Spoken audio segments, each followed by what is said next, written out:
Time ಹೇಳುವಾಗ ಯಾವ್ದು use ಮಾಡ್ಬೇಕು ಡಿಯರ್? THEN ಯೂಸ್ ಮಾಡಬೇಕು. then I got phone call, then it start raining. ಅರ್ಥ ಆಯ್ತಲ್ಲ? THEN ಯಾವಾಗಲೂ ನೀವು ಏನ್ ಮಾಡಬೇಕು? you should keep it in mind. ಹೇಳೋದು ಒಂದೇ ಇರುತ್ತೆ ಬಟ್ ಸ್ಪೆಲ್ಲಿಂಗ್ ಬಹಳ ಡಿಫರೆನ್ಸ್ ಇರುತ್ತೆ. ಸ್ಪೆಲ್ಲಿಂಗ್ ಇಂದ ನೀವು ತಪ್ಪು ಬರೀತೀರಿ. ಅರ್ಥ ಆಯ್ತು ತಾನೆ? ಈದೇನು ಯಾವಾಗ ಯೂಸ್ ಮಾಡಬೇಕು ಅಂತ ಅರ್ಥ ಆಯ್ತಾ? ನೋಡಿ ಇಲ್ಲಿ ಏನಾದ್ರು ಮಾಡ್ಸೇ ಇಲ್ಲ ನೀವು, ಹಂಗೆ ಪುಸ್ತಕ ಇಟ್ಟು ಒಂದೇ ಓದಿದ್ದು ಅದನ್ನೇ ಬರೆದಿತ್ತು. ರೈಟ್? ಅರ್ಥ ಆಯ್ತಲ್ಲ ಇವಾಗ? ಎಣ್ಣೆ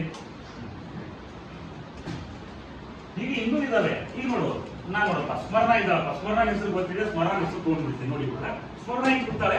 ಟೈಮ್ ಆಗಿದೆ. ಟೈಮ್ ಹೇಳಕ್ಕೆ ಎಷ್ಟು ಅಂತೀವಿ ನಾವು? ಟೈಮ್ ಹೇಳಕ್ಕೆ ಏಟ್ ಅಂತ ಯೂಸ್ ಮಾಡ್ತೀವಿ. ಸ್ಮರಣ ಅಂತಾರೆ ಟೀಚರು, ಅವಳು ಡಾನ್ಸ್ ಎಸ್ ಟೀಚರ್ ಅಂತಾರೆ ಡಾನ್ಸ್ ಮಾಡ್ಕೊಂಡು. ಟೈಮ್ ಎಷ್ಟಾಗಿದೆ ಮಗ? ಟೈಮ್ ಎಷ್ಟಾಗಿದೆ? 10 ಆಗಿದೆ. 10 ಆಗಿದೆ. ಅವ್ರು ಏನ್ ಮಾಡ್ತಾ ಇದ್ದಾಳೆ? ಡಾನ್ಸ್ ಮಾಡ್ಕೊಂಡು ಹೇಳ್ತಾ ಇದ್ದಾಳೆ. ಟೈಮ್ ಹೇಳುವಾಗ ಏನ್ ಯೂಸ್ ಮಾಡ್ತೀವಿ ನಾವು? ಎಟ್ ಅಂತ ಯೂಸ್ ಮಾಡ್ತೀವಿ. ಏನಾಯ್ತು? ಡಾನ್ಸ್ ಅಟೆಂಡನ್ಸ್ ಆಯ್ತು.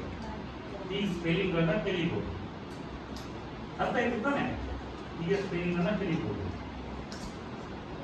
ಈ ತರ ಸ್ಪೆಲ್ಲಿಂಗ್ ಕಲಿಬಹುದು. ಖುಷಿ ಆಯ್ತಾ? ಖುಷಿ ಆದ್ರೆ ಏನ್ ಮಾಡ್ತಾರೆ ನಿಮ್ ಕಡೆ?